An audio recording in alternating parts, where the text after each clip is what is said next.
Hello, this is a bone and context tutorial, and I'm going to just be going over a lot of previous student work that I gave feedback on. Yeah, here we go. This one, if you read the feedback, you can see that the one of the biggest issues is that this femur is too small in relationship to the size of the pelvis. And also, I like to try to push the perspective of the pelvis. So if we could say it's going this way, trying to push that way, get it so this bone is more like that. Also pushing this femur, kind of hiding that, getting that to go to the other side would be as well, and then making the here. That's important.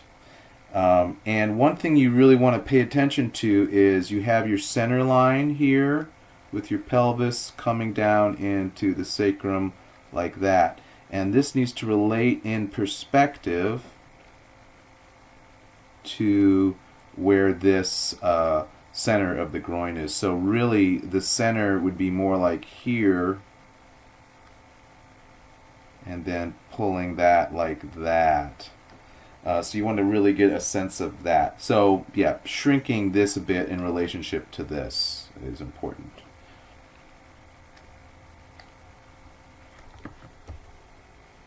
Okay, again we have another pelvis and femur. Similar thing, this is way too large in relationship to that. Also we need a little more tilt to the pelvis. So I would say, something like this, and then just tilting that down like that. Then we get a little more perspective. We shrink the pelvis. I think it's definitely important to think about your line hierarchy and really pull that out so that it reads. And a real important thing with the pelvis is to think to see this as a top plane here, and then it's going down, and then it's intersecting with the top of that groin. So it's really a sort of thing like that. So again, I got my perspective here, pelvis. I maybe even kind of get that to turn a little bit higher there. And in general, I would maybe even pull out the perspective even more than I did in the initial feedback. Get that to be larger. Nice job rendering the bone, though, in general. Notice how this pancakes too much here, the tibia. It's going to be like this and like that, and then you're going to have a frontal, kind of more of a frontal crest coming out. So there's a little more structure to that there, like that, and that's that side plane there. Okay. Here, so this is fairly minimal. We're not seeing much. I think the big thing here, in terms of there's not that many bones going on to give us context, but this is a foreshortening issue. You've got this here. I was encouraging them to change the axis a little more. It makes it a little more dynamic. I think the big thing is the foreshortening. We need to have these bones that are closer to us much bigger than they are. I want this to be darker, bigger, badder.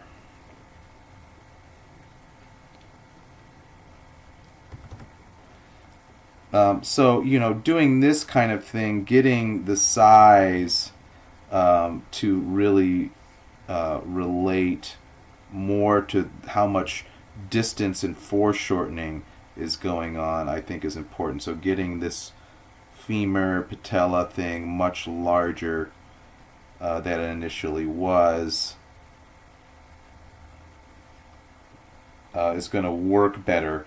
And also, it's a spacing thing, right? You're starting to run out of room up here.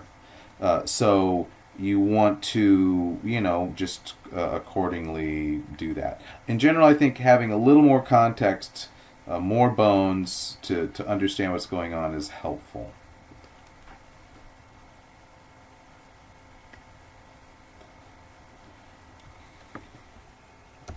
Okay, so this one is flattening out a lot, and notice the line hierarchy is not helping you.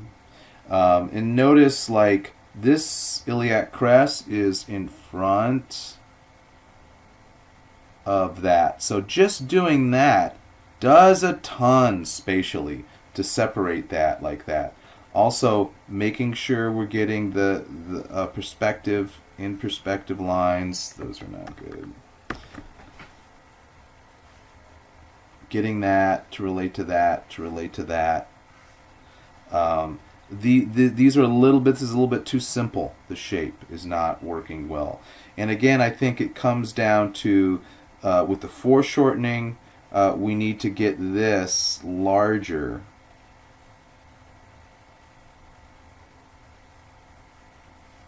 And really try to get that foreshortening to work. This flattens too much, and mostly because they're not committing clearly to what's going on with the planes here and really celebrating that.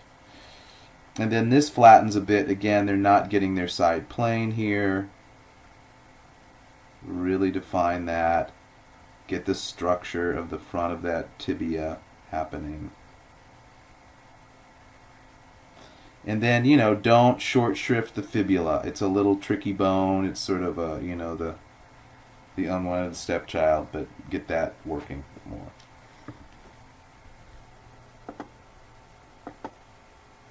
Okay, this one I think is pretty nicely done. There's two spots that I think where it falls down, right here and then right here. That's the foot's just too big. So if they shortened the foot, and made it so it was like that, boom, we're going to have something that's in proportion more. So that it ends something like that. Then, it's relating in scale. This pelvis sort of collapses here. So I like what's going on here. Pull this out more in terms of line hierarchy. And then where are we going in perspective? We're doing this. Okay, so this means we want to crunch it there a bit, like that. Get that to be there, and then it turns, and so it'd be less of that. So it's just getting the perspective to work like that, and getting it so that this doesn't collapse down this way so much. Even though this is a long, straight shot, you're not getting a lot of dynamic in terms of the bend. I like how these bones are done. Again, the more you can kind of emphasize cross contour and a little supportive linear value to show what's going on, it just gives volume to the bones and strengthens the whole premise.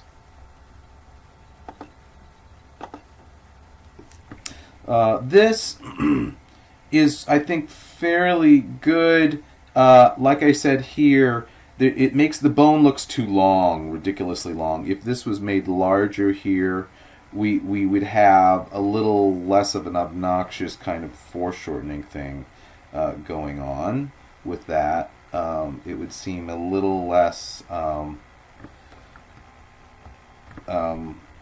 just long. And also in terms of the dynamic, having this angle down this way would have a little more dynamism to it in terms of the composition.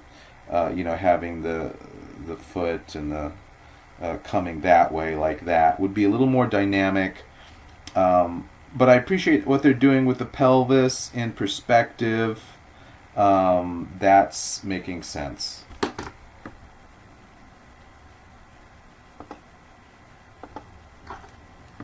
Okay, the problem with this is it's just mostly flat on.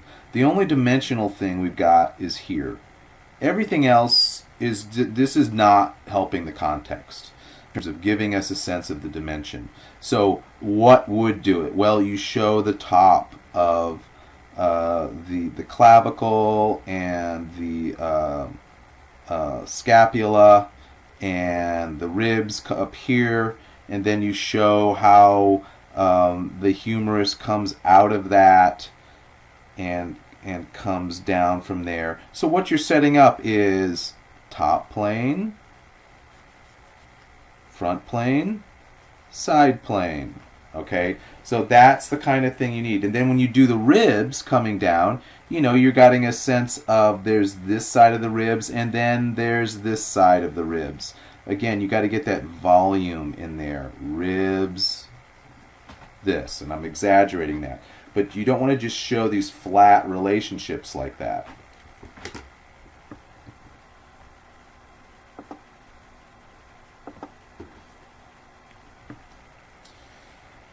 This, they have good structure. They just need more cross contour and a little linear value to make it work. And again, I don't want intense linear value. I don't need that. I just want there to be some competition in the interior plane so that we really understand what's going on. And there's not enough context here. We have this. But, doing the other side of the pelvis, showing what's going on there, and then also, not just cramming it near the top of the page, orchestrating it so that you can, compose it nicely, see the pelvis, see this, and then maybe get a sense of the top of the foot and what's going on. Again, that's, needing to shrink it down and compose it better.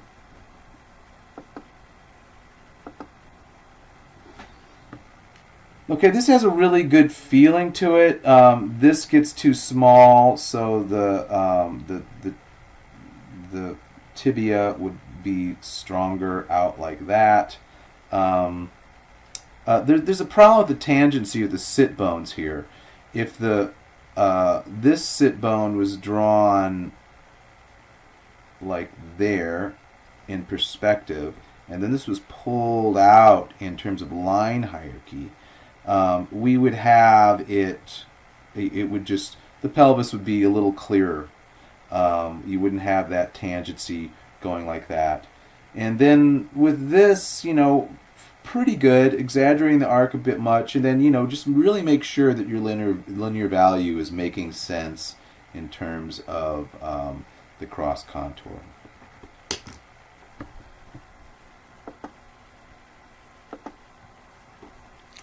Okay, this is an ambitious pose. It gets too toy-like robotic down in here. I think the hand was the featured bone.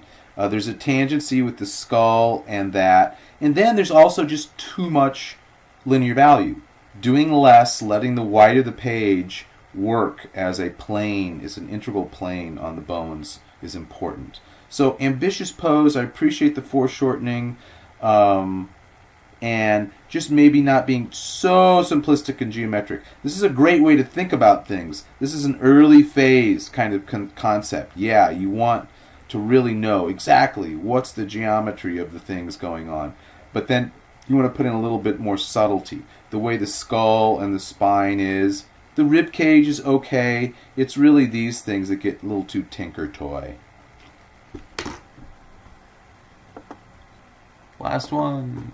Boom. Okay, so this we're seeing down the clavicle, the scapula, humerus. The problem with this is they ran out of room. This is this composition thing. What's going to help this context is the spine. Many times the spine is integral to understanding the whole context. Everything's sprouting from that. It's like the trunk of the tree. So branches, twigs, flowers, leaves, all come from that, just like the human body. So setting up a clear sense of the spine, how the ribs come out from that, because that's where they're coming from. Right now, we're just kind of getting flat relationships that are threatened by the edge of the page, which is dictate to that, and that's not what the deal is. So this is ambitious foreshortening, and you got to be really judicious with how you create your armature and your line hierarchy. It can get easily confused. So last thing I want to say is one of the most important things is really understanding how the spine is influencing the overall posture of everything. And so one thing that's key to me is that there's a sense of directional opposition between the rib cage going this way and the pelvis going this way. So those are integral to standing poses. Most of you will probably be doing some sort of standing pose, and what's really important is to indicate the arc of the spine in a clear way that makes sense. So it's basically this arc, and then the top curve there to this. This middle of the back is influencing the direction of the rib cage, and then there's the arc of the back that goes into the sacrum, and that's influencing the direction of the pelvis in that direction. So that's really key, is that don't just do the rib cage without a sense of that. Don't do the pelvis without this sense of the tilt, which is set up by the back of the spine like that. And think in terms of how the whole spine is connected. A lot of times you guys just do, well, there's the neck, and then you don't connect it through. You've got to get that connection, or else things don't make sense. Again, that's the trunk of the tree that everything is sprouting from. Again, so the pelvis has got this tilt. If I'm simplifying it, and it's represented by that's the iliac crest. I think of that as the point of the box. You want to get a sense that the groin area is tilting as well, like that. When you got foreshortening of areas, like when the bone's coming out, I kind of like this pose, but it's sort of hiding that. Well, maybe that's okay if I hide the femur bone and I show some over here. That helps tell the story of what's going on. And then notice in general that I'm really getting a sense of how things are moving in perspective. The pelvis is at a slightly different perspective than the rib cage, and in this case, I think it's okay that's occurring. We don't always have perfect alignment with that, especially when you have one weight-bearing leg that's more than that. But you want to get a sense of the pelvis in perspective, this in perspective, the skull in perspective. And I guess the last thing I'm going to say is if you're doing skull, really be aware that the chin itself is very small. The bone of the chin is not a big deal, so you've got that chin into the mouth and the bone there, so it's not quite that small, but a lot of times we just make them too broad in general. So that's it for now. I hope this helps.